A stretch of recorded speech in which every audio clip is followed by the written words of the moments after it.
Today we will discuss vector space. Vector space में हम देखे थे जो मेरा वेक्टर स्पेस होता था बी एफ से इसे डिनोट करते थे, जहां पे मेरा बी का जो एलिमेंट होता था नॉन एम्प्टी सेट, जो मेरा बी का एलिमेंट होता था वेक्टर, और मेरा एफ जो होता था एफ मेरा फील्ड होता था। एडिशन और मल्टीप्लिकेशन ऑपरेशन के साथ ए मेरा फील्ड कुछ प्रॉपर्टियों को होल्ड करता था। वेक्टर स्पेस बनाने के लिए सबसे पहले मेरे अबेलियन ग्रुप को सेटिस्फाई नहीं करता था। इसके बाद में मेरा जो फंक्शन होता था, कोई फंक्शन मेरा डिफाइन होता था एफ सच दैट, मेरा कोई फंक्शन होता था F multiplied by vector, field के एलिमेंट को वेक्टर से अगर इसको ऑपरेट करते थे तो मेरे को वेक्टर में ही वो एलिमेंट बिलोंग करते थे। यानी फील्ड और वेक्टर या वेक्टर फील्ड, ये दोनों अगर इस फंक्शन को ऐसा सेटिस्फाई करता था तो जो मेरा इसका जो दोनों का रिजल्ट आता था वो वेक्टर स्पेस बी में बिलोंग करता था। बी में बी फॉर वेक्टर या फॉर फील्ड। तो यहाँ पे मैं आपको बताऊंगा वेक्टर स्पेस ऑफ मैट्रिसेस। आज मैं बताऊंगा वेक्टर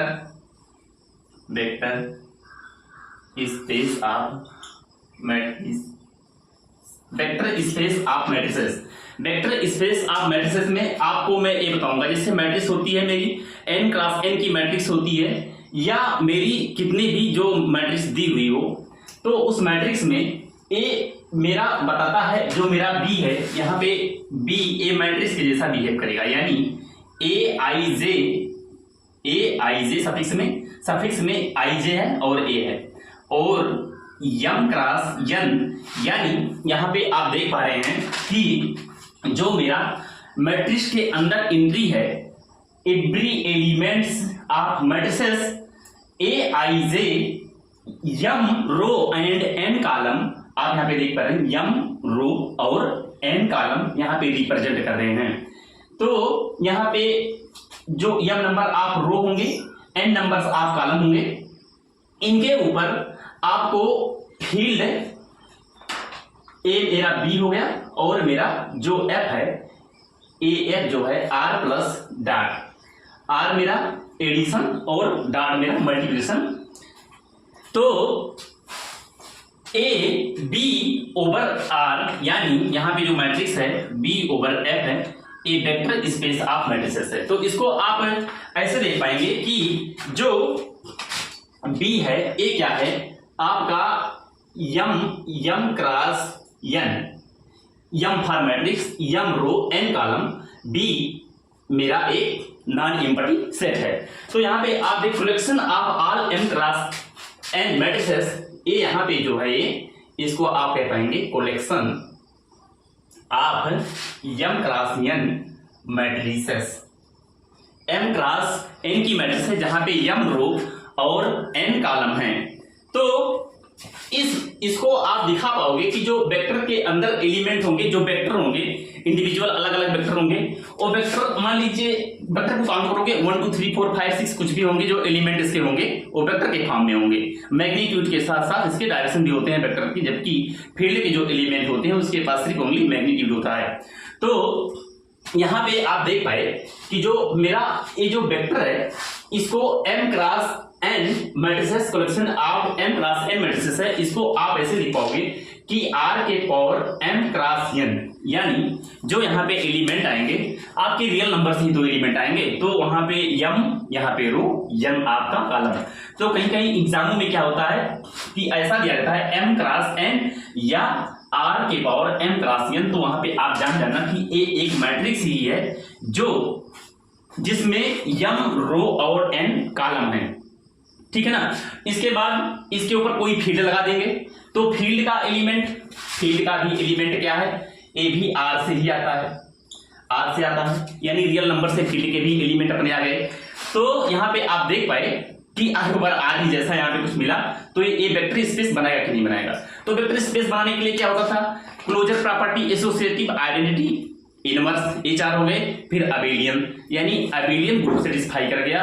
उसके पास मेरा जो फंक्शन होता था एफ सच दैट, फील्ड और वेक्टर का जो यहाँ पे रिजल्ट वेक्टर में आता था वो वाला, फिर उसके बाद vector addition and scalar multiplication ये होता था, ये फॉलो करता था।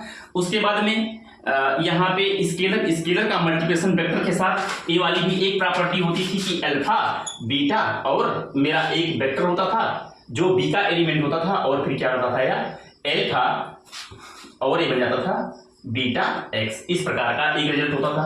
एक होता था मेरा रिजल्ट कि alpha plus beta multiplied x, यानी इसको लिख पाते थे इतने को बोलते थे स्केलर एडिशन और मल्टीप्लाई रहता था वेक्टर तो बोलते थे कि वेक्टर मल्टीप्लिकेशन। लेकिन यहां पे बोलेंगे scalar addition and vector multiplication. वास्तव में वेक्टर का multiplication is not possible but vector का जो एडिशन पॉसिबल होता है। तो यहां पे स्केलर एडिशन है ना कि यहां पे वेक्टर का यहां पे मल्टीप्लिकेशन, ऐसा नहीं बोले। यहां पे बोल देंगे कि इसके वेक्टर मल्टीप्लिकेशन में है इसलिए यहां पे बोलते हैं scalar addition and vector multiplication. तो यहां पे जो इसका रिजल्ट होता था अल्फा एक्स और बीटा एक्स करके हो जाता था। और यहां पे अगर स्केलर मल्टीप्लिकेशन और वेक्टर एडिशन हो जाए ऐसा तो यहां पे alpha x plus alpha y ये वाले रूल सेटिस्फाई हो जाते थे और अपनी यूनिटी सेटिस्फाई कर जाती थी।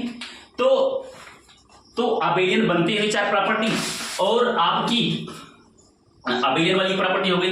एक प्रॉपर्टी ये, ठीक है ना, ए क्या कौन सी प्रॉपर्टी आपकी जो ए फंक्शन वाली जो ये आपकी स्केलर वाली property alpha beta multiplication vector में आती है। एक प्रॉपर्टी ए और एक जो आती है function f such that alpha field to vector, तो यहां पे जाता था वेक्टर में।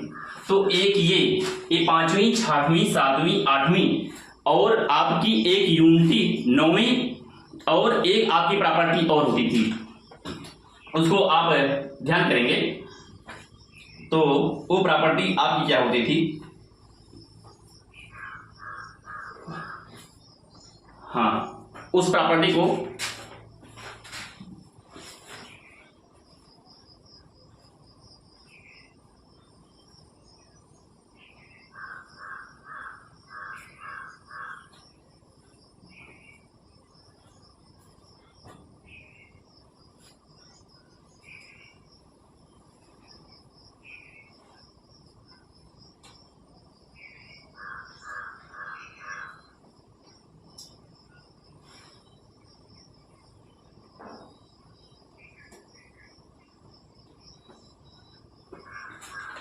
हाँ तो आप देख पाए कि जो अपनी क्लोजर एसोसिएटिव आइडेंटिटी और इनवर्स, इसके बाद अबेलियन, ये 5 हो गए।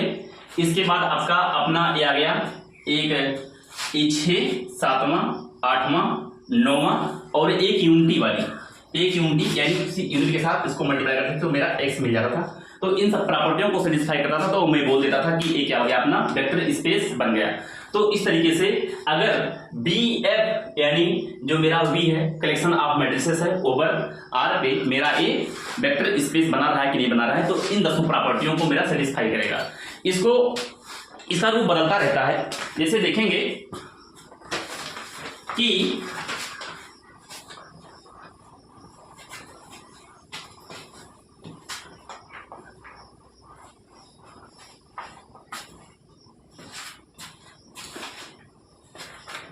यह आपका मान लीजिए आपका जो इस बी वी एफ को आप लिख पाओगे एम क्रॉस एन, इस प्रकार से एम कलेक्शन ऑफ ऑल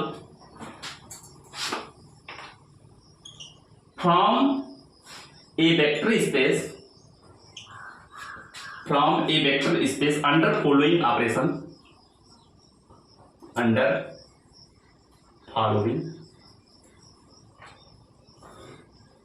दो ऑपरेशन तो मेरे करने चाहिए, उसके बाद सारे ऑपरेशन को हम लगाते हैं। सबसे पहले मेरा क्या होता है क्लोजर वाली ऑपरेशन। मान लीजिए मेरे पास कोई ए प्लस बी मेरे पास ऐसा है जिसमें मेरे पास मेरे 2 मैट्रिक्स है, यानी a i j m cross n और plus b i j m cross n. इसका रिजल्ट आए तो मेरे को एक सी आई जे एक मैट्रिक्स मिले जो एम क्रॉस एन की हो, ठीक है ना।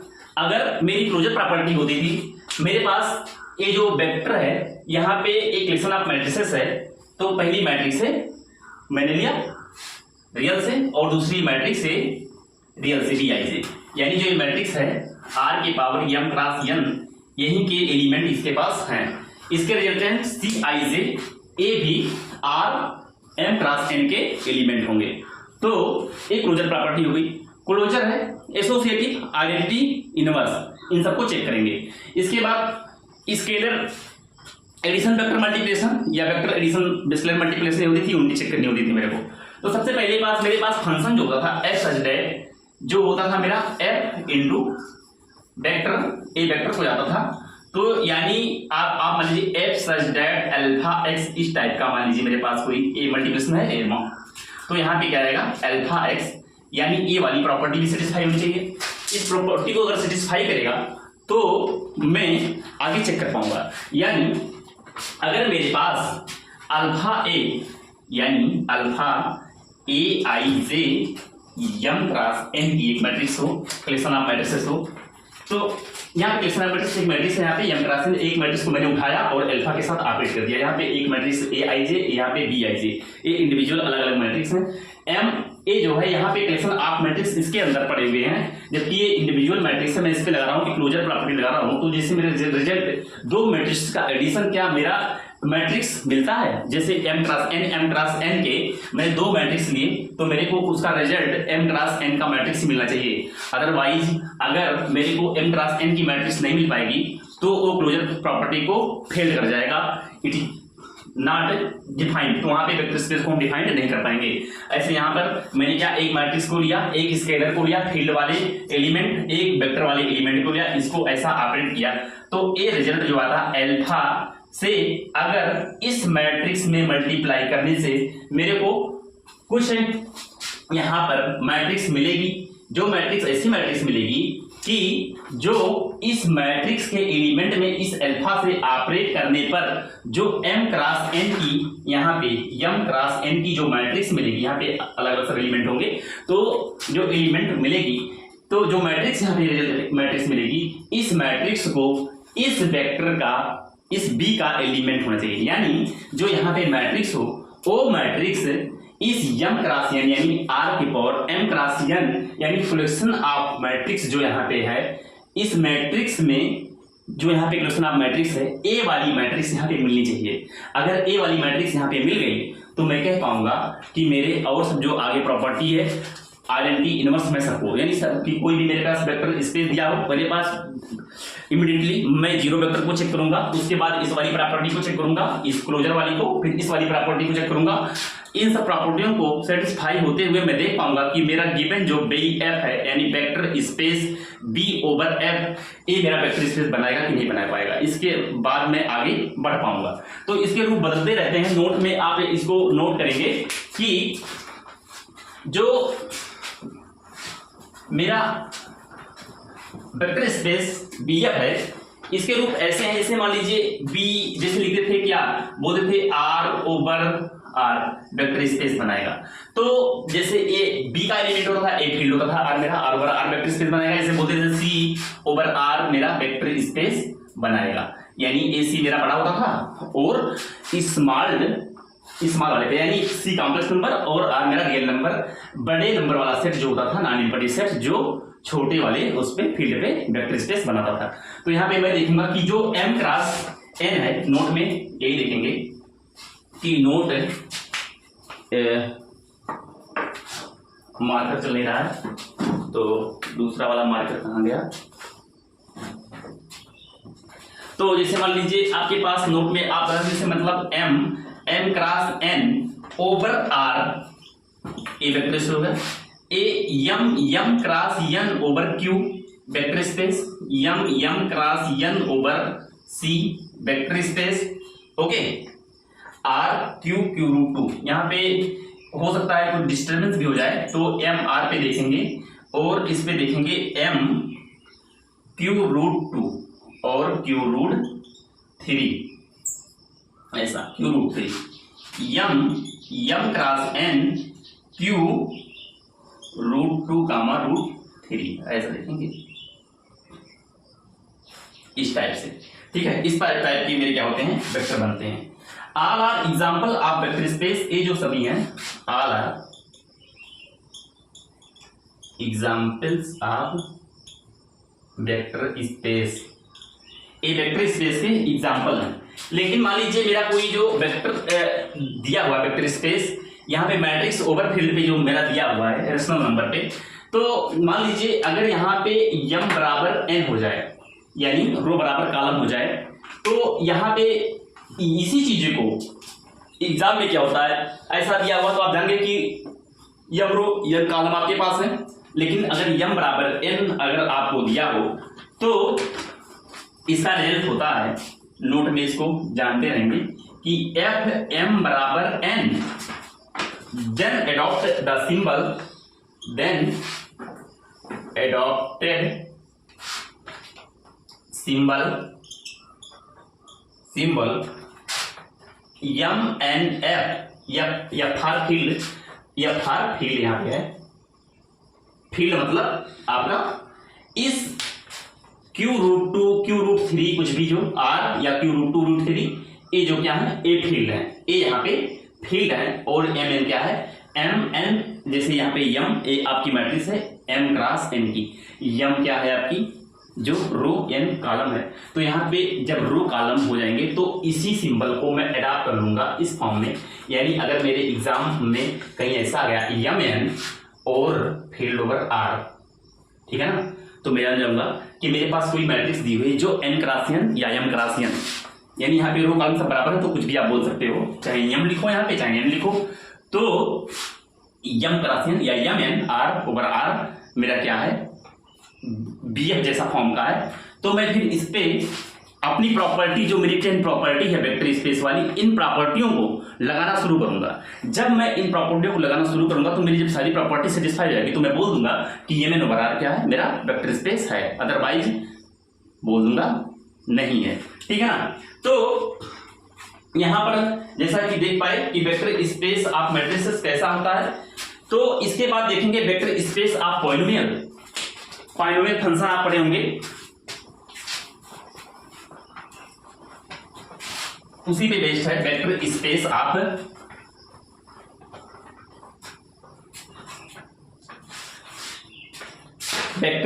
Of polynomial. तो वेक्टर स्पेस ऑफ पॉलिनोमियल को आप पीएल से रिप्रेजेंट करते हैं।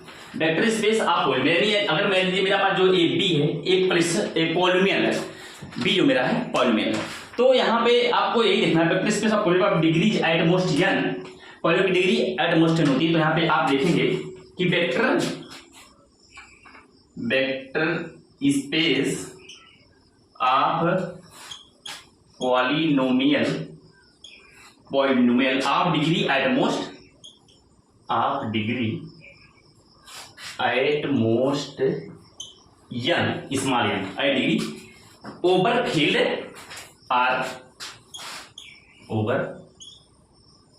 r, ठीक है ना।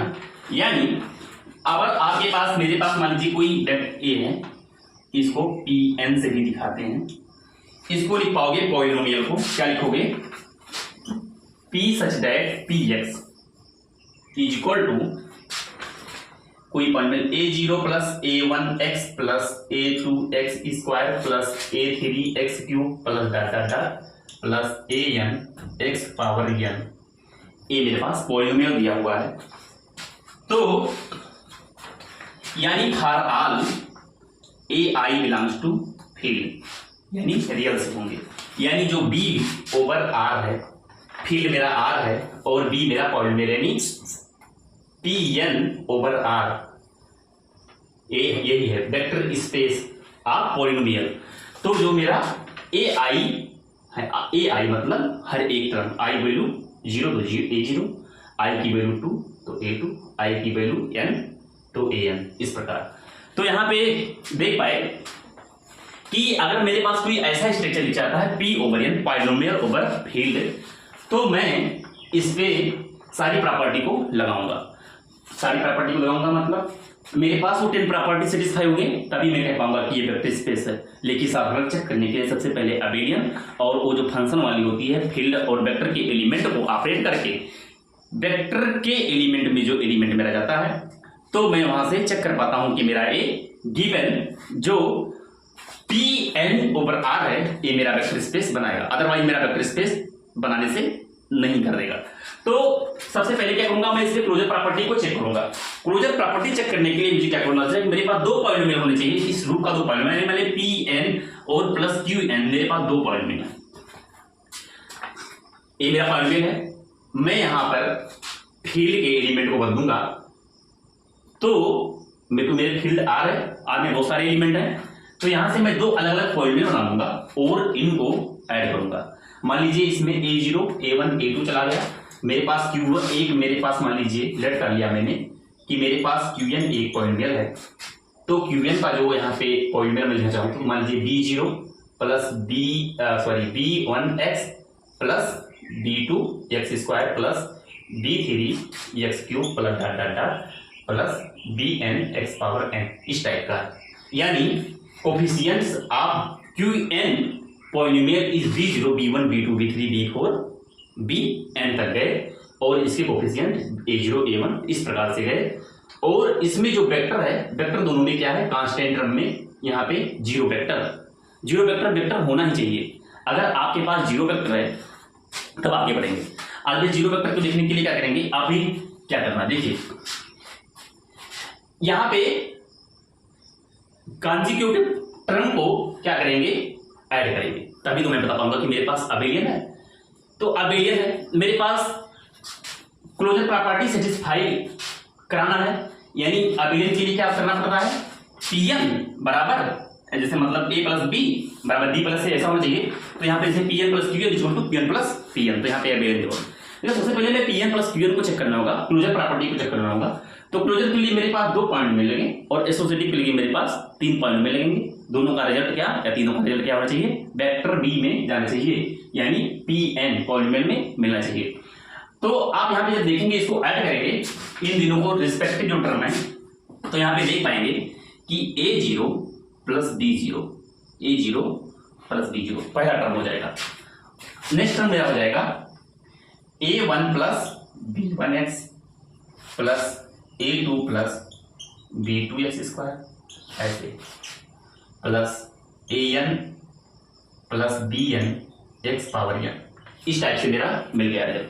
तो यहां पे मैं देख पाया कि क्लोजर प्रॉपर्टी सेटिस्फाई कर रही है। इसी प्रकार मैं कोई पॉलिनोमियल या Pn, इसमें मैं एक रिजल्ट अल्फा से क्या किया, स्केलर वाली फील्ड वाली एलिमेंट यानी स्केलर जो मेरी है अल्फा से इस Pn पॉलिनोमियल में मल्टीप्लाई कर दिया, जो f सच दैट फील्ड और वेक्टर के दोनों एलिमेंट को ऑपरेट करके वेक्टर में भेजता है, ये वाली प्रॉपर्टी। ओके, अल्फा x यानी अल्फा x फंक्शन जो मेरा होता था f such that alpha x जो मल्टीप्लाई कर दिया था क्या था, अल्फा x देता था, वही मेरा अल्फा x में यहाँ पे वेक्टर और इसको यानी vector space of polynomial scalar alpha से मैं क्या कर रहा हूँ, ऑपरेट कर रहा हूँ, तो मेरा यहाँ पे एक मिल जाएगा वेक्टर। जैसे मेरा alpha a0 a1x plus a2x² plus and so on plus an(x⁻n) ये प्लस है, इसको जब मल्टीप्लाई में कर दिया तो सारी टर्म में अल्फा से मल्टीप्लाई होगा। Alpha a0 plus alpha a1x plus alpha a2x² and so on plus alpha an(x⁻n). जैसा कि आप देख पाए कि यहाँ पे a अल्फा a0 अल्फा ये सब कांस्टेंट टर्म हो जाएंगे और ये रिजल्ट इसमें Pn में जाना चाहिए। तो आप बता पाएंगे कि ये मेरा गिवन जो vector space Pn over r है, ये मेरा क्या है, वेक्टर स्पेस है। अदरवाइज कोई भी प्रॉपर्टी अगर फेल हुई तो बता पाओगे कि वेक्टर स्पेस नहीं है। वेक्टर स्पेस आप पॉलिनोमियल को देखने के साथ साथ वेक्टर स्पेस आप सीक्वेंस में आप जानते होंगे कि जो मेरा सीक्वेंस होता है इनफाइनाइट टर्म या कोई भी टर्म कैसा भी सीक्वेंस हो तो उस पे देखेंगे, तो वहां पे जो मेरा बी होगा वहां पे क्या होगा, वो वेक्टर के जैसा काम करेगा। वेक्टर यानी सीक्वेंस जो होगा मेरा वेक्टर बी वेक्टर का एलिमेंट होगा, यानी वेक्टर स्पेस ऑफ सीक्वेंस, ठीक है ना, vector space of sequence vector space of sequence, vector space of sequence of real number, real number. क्योंकि मैं सीक्वेंस जब पढ़ता हूं तो सीक्वेंस में क्या मेरे को पढ़ना था, सीक्वेंस ऑफ रियल नंबर के बारे में पढ़ते हैं। तो यहाँ पे देखना vector space of sequence of real number. तो यहाँ पे जो मेरा वेक्टर होगा बी, यहाँ पे एक मेरा सीक्वेंस डिफाइन होगा, सीक्वेंस को लिखने का करते हैं सच दैट, यानी ऐसा, और मेरा एन जो होता है बिलोंग्स टू रियल नंबर, ऐसा होता है, ठीक है ना। यानी जो बी के एलिमेंट हैं ए बी आर से आ रहे हैं, ठीक है ना, ओवर आर। तो यहाँ पे मैं फील्ड ले रहा हूँ, जो मेरा यहाँ पे फील्ड है ए भी आर से ही है। तो यहाँ पे क्या होगा, मैं सीक्वेंस, दो सीक्वेंस, एक कलेक्शन ऑफ सीक्वेंसेस यहाँ पे मेरे पास पड़े हुए हैं इस बी के पास। यहाँ से मैं अलग अलग दो सीक्वेंस को लूंगा, इनका क्लोजर प्रॉपर्टी निकालूंगा।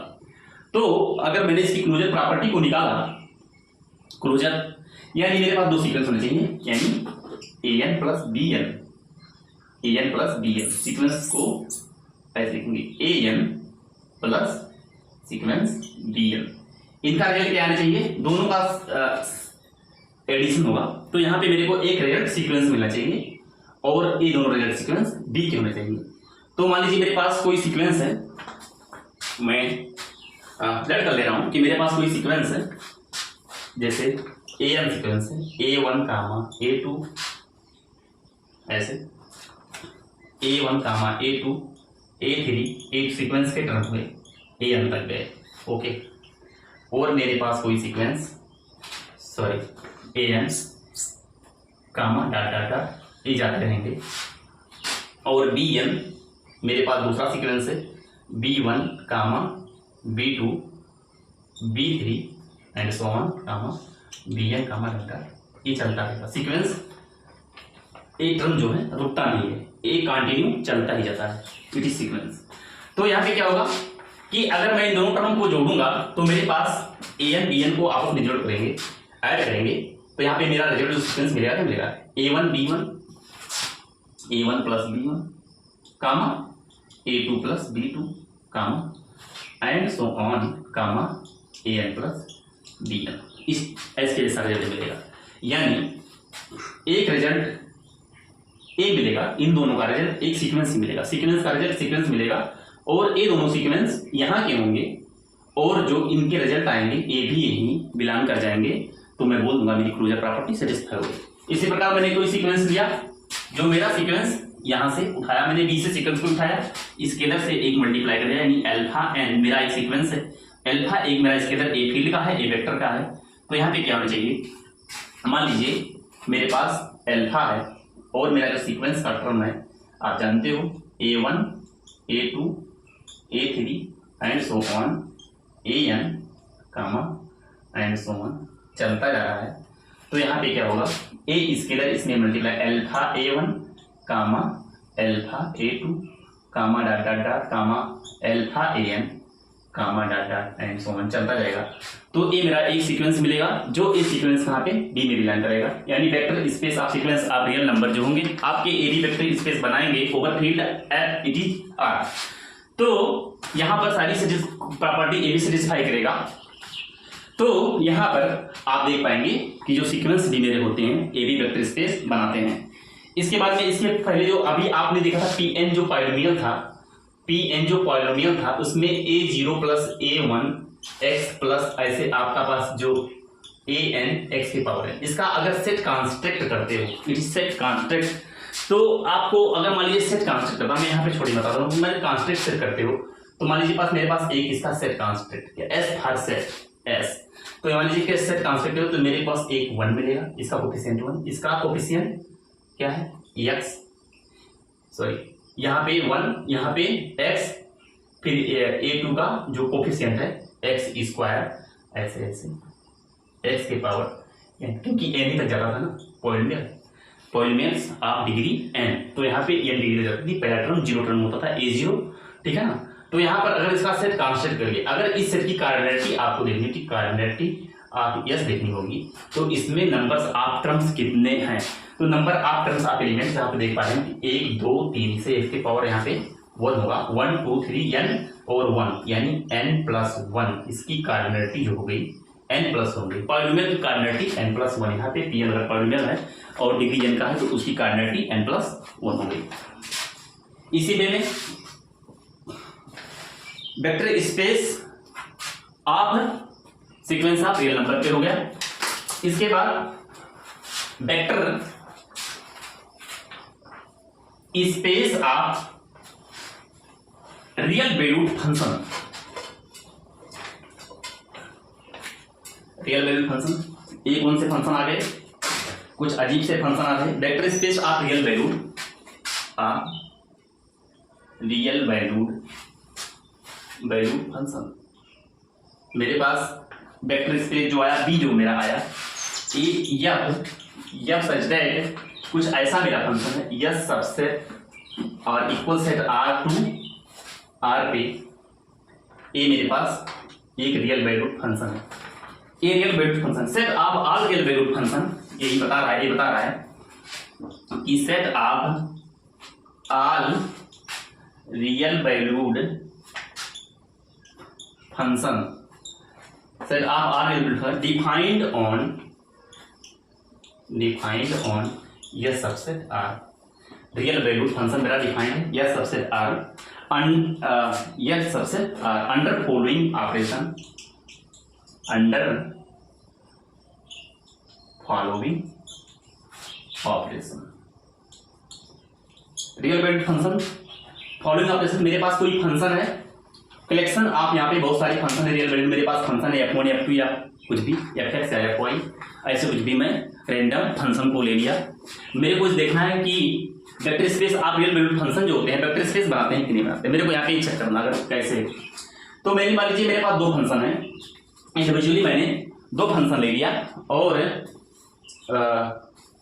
मेरे पास मान लीजिए मेरे पहले फंक्शन मान लीजिए f(x) प्लस y, मैंने क्लोजर प्रॉपर्टी, दो फंक्शनों के बीच में मेरे को क्लोजर प्रॉपर्टी देखनी है, तो मैं दो फंक्शनों के बीच में क्लोजर प्रॉपर्टी, मान लीजिए मेरे पास मेरा पहला फंक्शन f(x) है और मेरा दूसरा फंक्शन gx है, इस टाइप का होगा, f(x) और gx होगा, तो इसकी प्रॉपर्टी जो f प्लस जी एक्स, ये मेरी सेटिस्फाई होनी चाहिए, और अल्फा f(x) इस टाइप की दूसरी प्रॉपर्टी जो होगी, यानी अल्फा f और x, ये वाली प्रॉपर्टी जो मेरी f such that field multiply vector जो होता था, क्या होता था, वेक्टर होता था, यानी ये मेरा वेक्टर में बिलोंग करना चाहिए। तो वेक्टर स्पेस आप रियल वैल्यूड फंक्शन को भी आप देख पाए कि ये भी वेक्टर स्पेस बनाएगा, यहाँ भी प्रॉपर्टी यहाँ पे सेटिस्फाई हो रही है, तो रियल वैल्यूड फंक्शन भी कहते हैं question of all real valued function defined on yes subset, और यहाँ पे इस सबसेट आर ये फंक्शन है, मेरा फंक्शन को डिफाइन है यहाँ से आर से आर पर, यानी आर के सबसेट से आर तक। तो इसमें भी मैंने वही प्रॉपर्टी लगा दी क्लोजर वाली और मैं फंक्शन वाली प्रॉपर्टी। ओके, तो यहां पर और जो मेरा ये जो ए एक्स होगा, यहाँ पे एक्स जो यहाँ पे एक्स फाइंड हुआ, ये वाला एक्स ए एक्स बिलोंग करेगा एस में, ए एक्स का एलिमेंट होगा। ओके, यहाँ पे भी जो एक्स बिलोंग होगा, और अल्फा जो होगा, और अल्फा आपका स्केलर होता है, और एफ और जी जो होते हैं ये क्या होते हैं, ए आपके बी यानी आर के एलिमेंट होंगे। ओके, तो यहां पर इन सबको आप देख लिए और वेक्टर स्पेस यहां पे रियल वैल्यूड फंक्शन पे भी बात हो गई। वेक्टर स्पेस अगर मान लीजिए वेक्टर स्पेस देखना है, vector space of function, vector space of continuous function और vector space of differentiable function जो होता है, इस पे not finite generated vector space होता है। Vector space of function, vector space of continuous function, vector space of differentiable function, a not finite generated vector space होता है। इसको क्या बोलोगे, not continuous, CTS continuous operation, continuous vector space of function, function continuous vector space of continuous function और differentiable function, differentiable function are not finite, not finitely generated vector space, not finitely generated space यानी not short में लेते हैं not finite generate vector space FGVS, not FGVS बोलते हैं, not FGVS। तो देखेंगे कि मेरे पास नॉट FGVS, तो मैं देखूंगा मेरा FGVS क्या होता है। FGVS finite generate vector space. मेरे पास जैसे मेरे पास कोई वेक्टर स्पेस ऐसा है जो फाइनाइट जनरेट वेक्टर स्पेस नहीं होता, तो उसको इनफाइनाइट जनरेट वेक्टर स्पेस नहीं बोलते, गुरुजी बोलते हैं उसको बोलो not finite generate vector space, क्योंकि इनफाइनाइट को दिखाना पॉसिबल नहीं होता, तो उसको नॉट फाइनाइट बोलकर not finite generate vector space बोलकर निकल लेते हैं। तो सबसे पहले देखते हैं कि फाइनाइटली जनरेट वेक्टर स्पेस क्या होता है। फाइनाइटली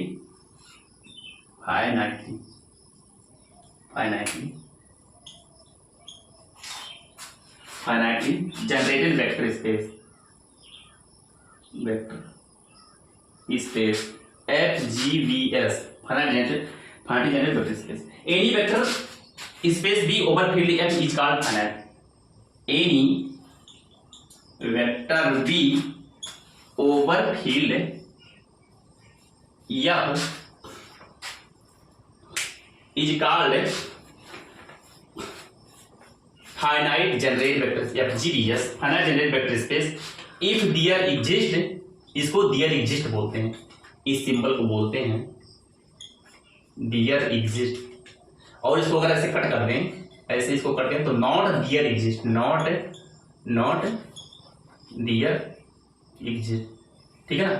तो किसी भी वेक्टर ओवर फील्ड इसको FGVS का बोलेंगे if there exist a finite set. मेरे पास एक ऐसा फाइनाइट सेट मिल जाए, if there exist a finite set S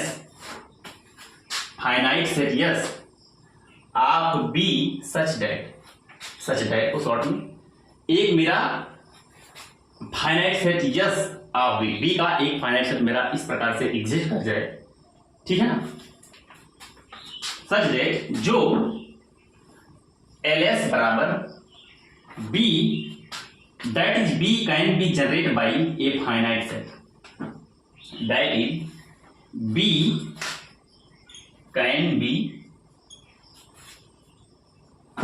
generate by finite set. Okay, जैसे मान लीजिए आप एग्जाम्पल में देखें, फॉर एग्जाम्पल मैंने एक यस लिया और इसमें मैंने 1,1 और पाई कामा ई, ये सबसे कितना है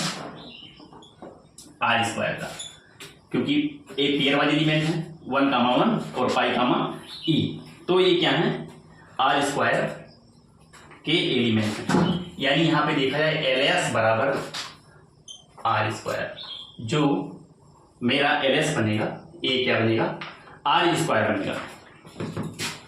यानी यहां पे आप देख पाए कि जो S मेरा यहाँ पे है ये फाइनाइट सेट है, मैंने कंस्ट्रक्ट कर लिया फाइनाइट सेट, तो यहाँ पे मैं इसको बोल पाऊंगा कि ये क्या है फाइनाइट जनरेट वेक्टर स्पेस है, फाइनाइट जनरेट वेक्टर स्पेस। तो यहाँ पे बताऊंगा कि जो मेरा यहाँ पे यहाँ पे बना B ओवर F जो है ये R² ओवर R, यही तो है। तो यहाँ पे बता पाऊंगा कि R² is finite generate vector space. Finite generate vector space हो गया। एग्जाम्पल पे अगर मेरे पास कोई वेक्टर ऐसा है कि फाइनाइट जनरेट वेक्टर स्पेस हो गया, मेरे पास कोई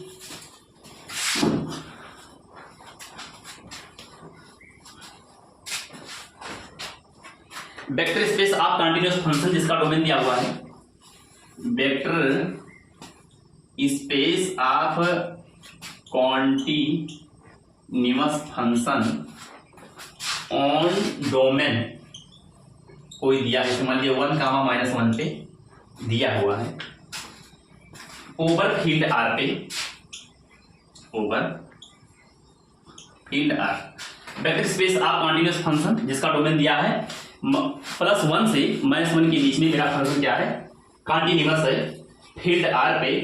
तो ये जो मेरा है ये एग्जांपल है not FGDS, not FGDS, not finite generate vector space, क्योंकि जो है कॉन्टिन्यूअस फंक्शन, डिफरेंशिएबल फंक्शन अभी मैंने जस्ट बताया कि ये सब क्या होते हैं, ये एक्चुअल क्या होते हैं, not finite generate vector space होते हैं। तो यहां पे इस चीज को देख लिया। इसके पहले मेरे को बताना था वेक्टर स्पेस, इन चीजों को बताने के पहले मेरे को लीनियर कॉम्बिनेशन बताना था कि लीनियर कॉम्बिनेशन की हेल्प से ही जो आप इन चीजों को बता पाओगे, जो आपने यहाँ पे अभी यहाँ पे बताया था कि जो आर स्क्वायर ओवर आर यहाँ पे इसे लिखते हैं कि जो यहाँ पे ये जो एलिमेंट है ये एक एलिमेंट है, ये पेयर वाला एलिमेंट है, यानी ये जो एलिमेंट है ये आर स्क्वायर का एलिमेंट है और ये भी आर स्क्वायर का एलिमेंट है।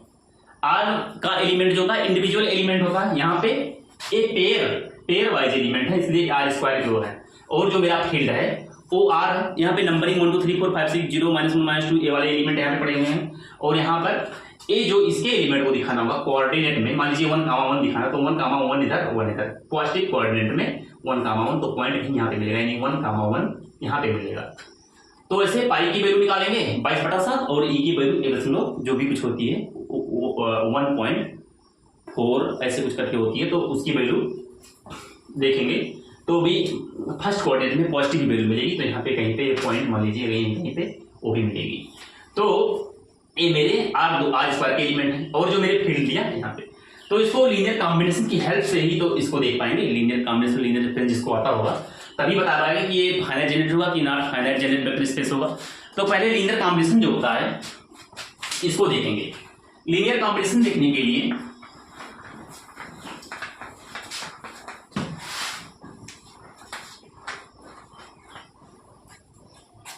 लीनियर कॉम्बिनेशन, कोई मेरा वेक्टर स्पेस मान लीजिए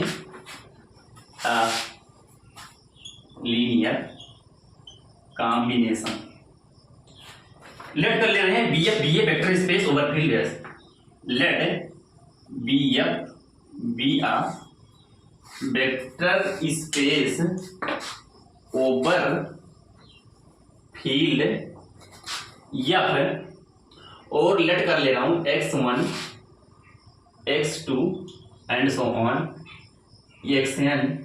ए क्या है, vector from B are,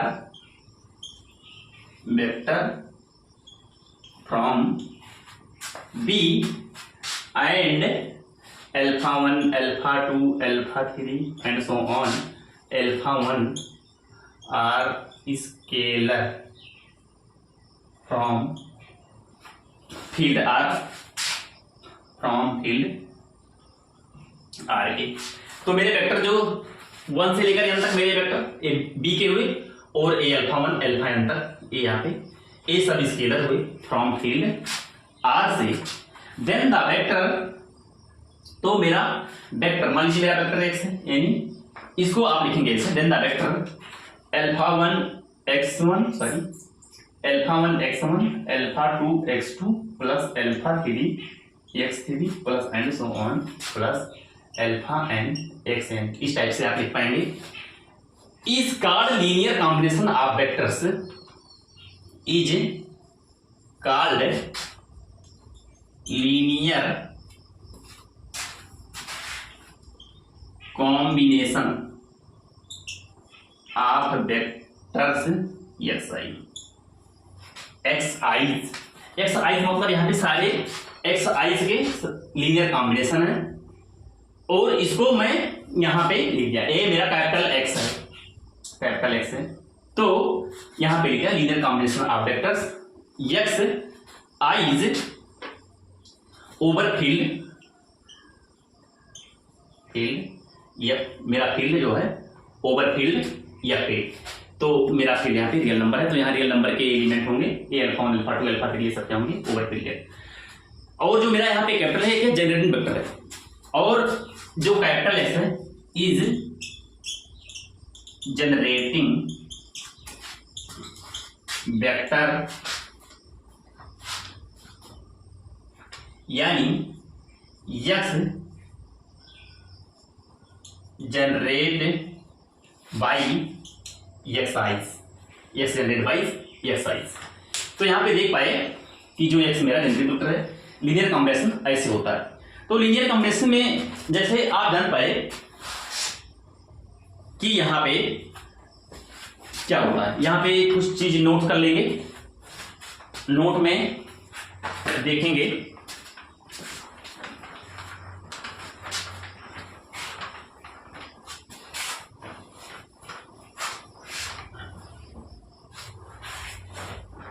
note. मान लीजिए मेरे पास n वेक्टर हैं, तो उसको जीरो रिलेट कर लिया मैंने, मेरे पास x1 x2 मेरे पास ऐसे n वेक्टर है, n वेक्टर है, rn वेक्टर फ्रॉम B से, ठीक है ना। Then one of the following case is possible. Then the one of the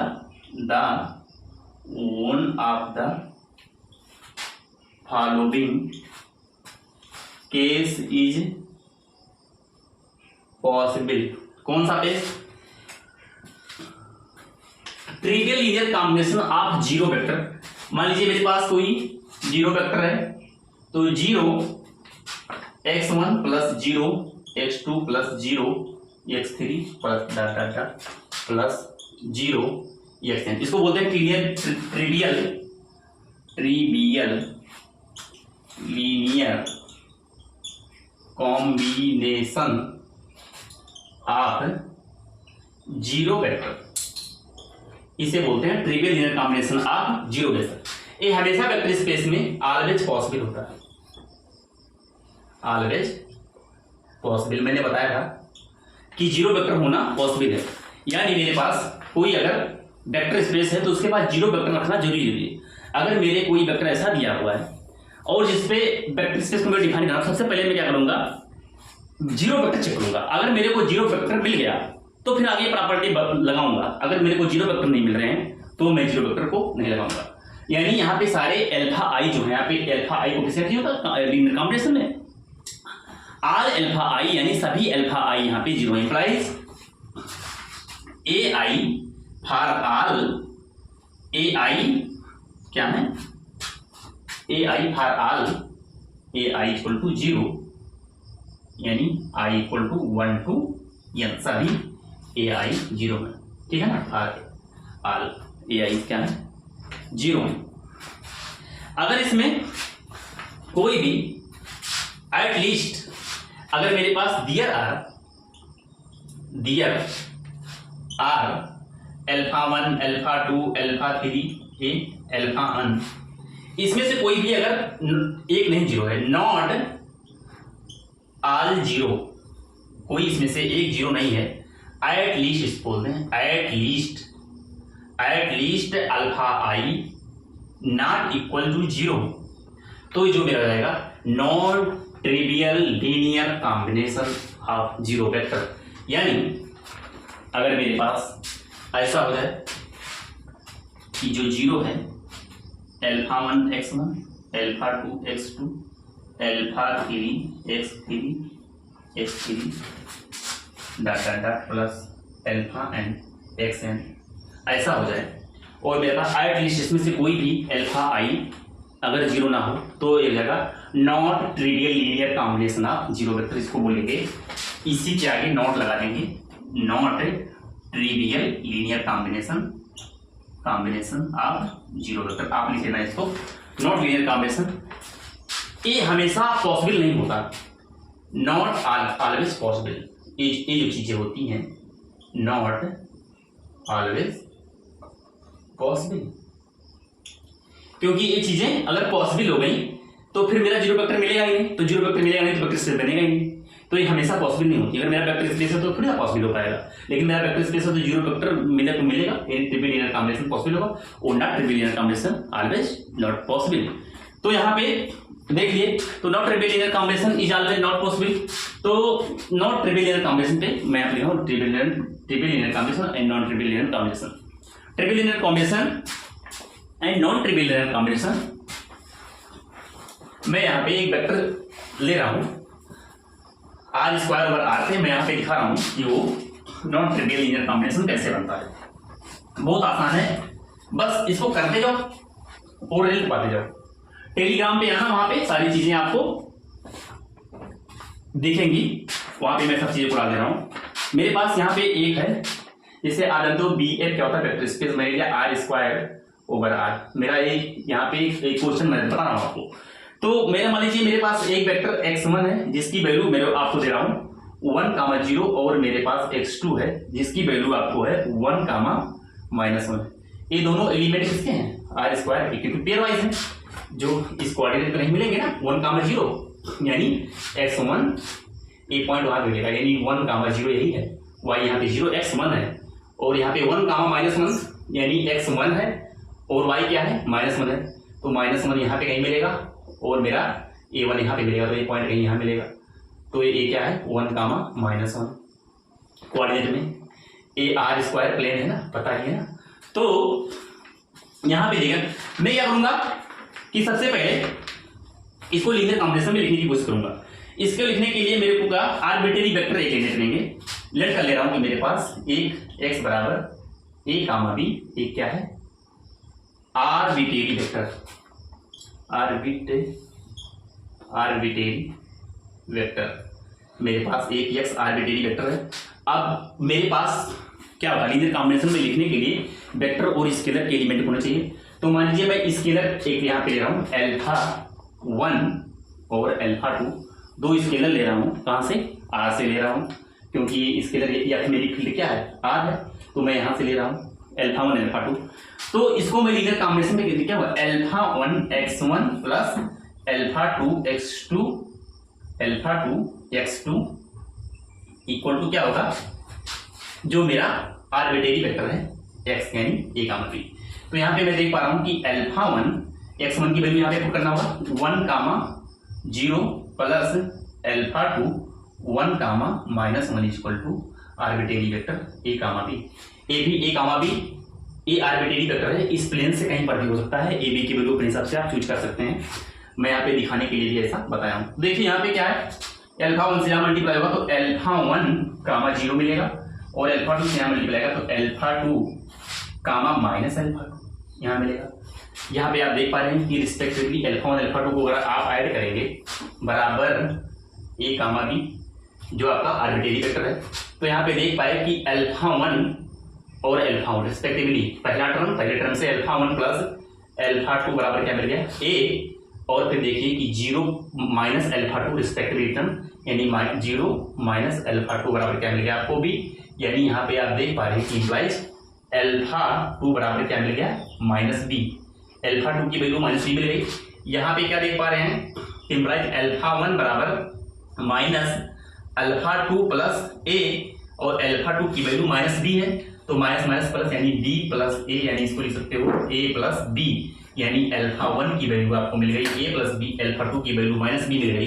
तो इस वैल्यू को यहाँ पे इक्वेशन 1 मान लीजिएगा, तो इस पे रख सकते हो α1 की वैल्यू क्या मिली a प्लस b, यानी a plus b, a plus b, x1 की वैल्यू क्या है 1, 0, और फिर प्लस α2 की वैल्यू कितना -b है, तो -b,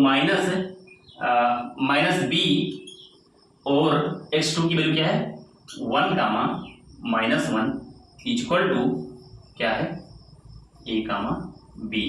तो आप देख पाए कि यहाँ पे जो मेरे α1 और α2 हैं ये दोनों क्या हैं, नॉट 0 हैं, यानी सभी जो यहाँ पे अल्फा जो है, यहाँ पे अल्फा यानी α1 α2 क्या है, इसमें कोई भी 0 नहीं है, तो यानी क्या होगा, not triple linear combination of 0 vector, not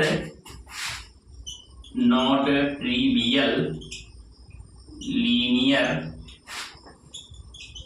combination of zero vector. ठीक है ना। अब मैं अभी यहीं पे इस चीज को रोक दे रहा हूं, यानी यहां पे आप देख पाए कि every vector can be spread a linear combination of at least two vector. यहाँ पे ठीक है ना, every vector can be written as a linear combination of these two vector. किसी भी वेक्टर को लिखने के लिए आपको दो वेक्टर की मदद लेनी पड़ेगी। मान लीजिए मुझे इस वेक्टर को लिखना था, इस वाले आर्बिट्रेरी वेक्टर को, इसको, तो इसमें दो वेक्टर की हेल्प से ही मैं इसको लिख पाया, यानी every vector can be written as a linear combination of these two vector. यानी यहाँ पे देख पाए कि जो आर स्क्वायर ओवर आर है, आर स्क्वायर ओवर आर है, generate by these two vector से जनरेट हुआ, x1 और x2 से टू वेक्टर से यहाँ पे जनरेट हुआ। और ये क्या है, फाइनाइट जनरेट वेक्टर स्पेस है। क्या है, फाइनाइट जनरेट वेक्टर स्पेस है। Okay, r square over r is FGBS, finite generate vector space हो गया। ओके, तो बस यहीं पे अब स्टॉप करता हूँ, और फिर आप मेरे टेलीग्राम पे जाएं और वहाँ पे मेरे को फॉलो करें और शेयर करें और कमेंट करें। आपको लीनियर अलजेब्रा में और भी चीज़ों को क्या पढ़नी है क्या नहीं पढ़नी है इसके बारे में डिस्कस करते हैं। अगर कोई इंटरेस्टेड है कि मेरे को ज्वाइन करना है और प्रॉपर बेस से लेक्चर को कंटिन्यू बढ़ाना है, तो आप मेरे से ज्वाइन करें और मेरे को ज्वाइन करें, और फिर वहाँ पे मेरे आने वाले पुराने लेक्चर और नए लेक्चर सबको वहाँ पे आपको मिलता रहेगा, और अपडेट उसको उस हिसाब से आप आगे प्रैक्टिस करते रहिए। और ज़्यादा से ज़्यादा अपने दोस्तों को, और रिलेटिव दोस्त हो कोई भी हो, सबका भला हो, तो सबके पास मेरे को शेयर करिए। और आप सबसे यही उम्मीद है कि ये सब चीज़ें OTT कंटेंट पे लगभग कोई ऐसे नहीं देता। हम अगर मिलकर कुछ अच्छा करना चाहते हैं तो आपको ज्वाइन करना ही होगा।